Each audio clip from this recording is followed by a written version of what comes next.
Okay, we're here with Foundation Director Toby Waters. Toby, the Foundation Community Cup's in full swing. This is our second day. Obviously last year we had it on one day, so just explain the thought process behind having the second day.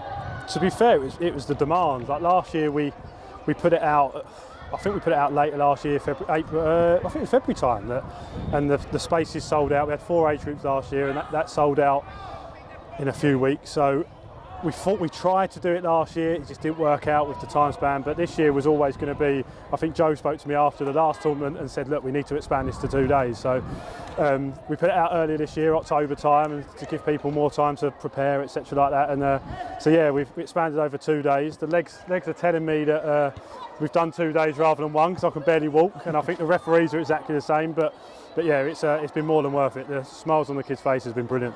So with it being across 2 days, just tell us how many players and how many teams have been involved? So there's 64 teams across the 4 age group, across the 2 days, 4 tournaments per day, so 8 tournaments across the 2 days.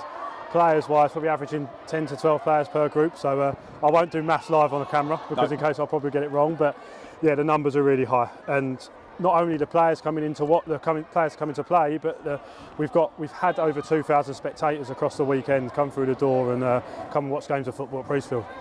And the format, talk us through the format, because every single player and every single team gets exactly the same amount of game time. Yeah, so we 8 teams per tournament.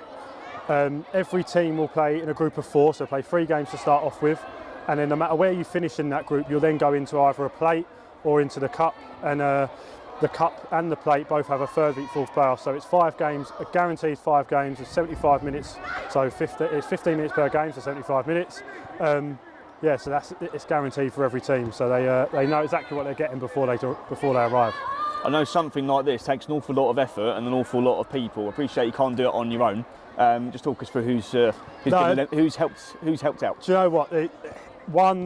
Our full-time staff, Key and Ryan, and they've been brilliant.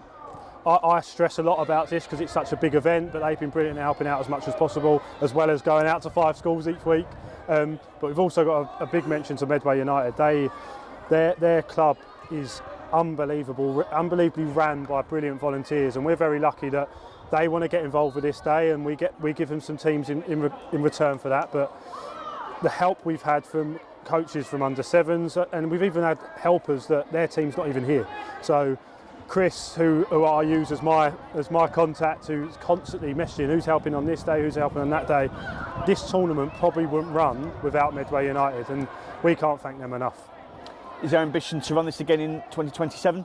I don't think I've got any choice now. I think from the feedback we've got from the parents and the players across the weekend is can you let us know when the dates are around for the next year, so we'll get them out as soon as possible, and we'll be fair to the ones that have come this year. They'll get first pick if they want to come next year, and if they don't, we'll release them very small dates over to the general public after that. But an event like this certainly helps strengthen our ties with not just local football clubs but grassroots clubs. Yeah, we want to build a relationship with the grassroots clubs in the local area, and this is just the start of doing that. And last year we were very successful we had 4 players from the one-day tournament last year getting invited into the academy for an 8-week trial. I know Kieran, our head of academy recruitment, has been here both days with his kids watching the games. And he's over your right shoulder, actually. Is he? Yeah.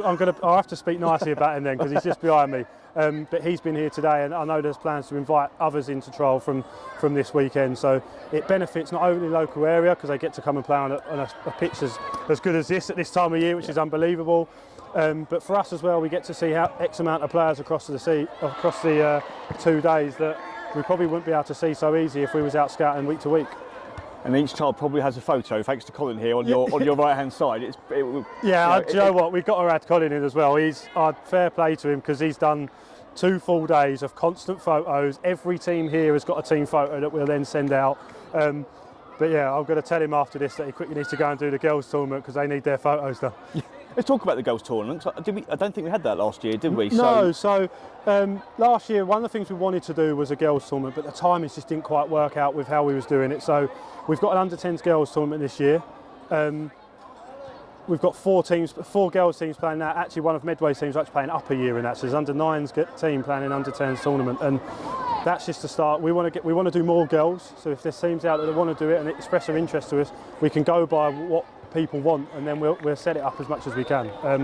But yeah, I'm buzzing that I've had previously worked in with the women's game, and I worked with Jill's ladies in the old setup, and I like the women's game. It's interesting, and we should be giving them an opportunity, and this is just the start of doing that.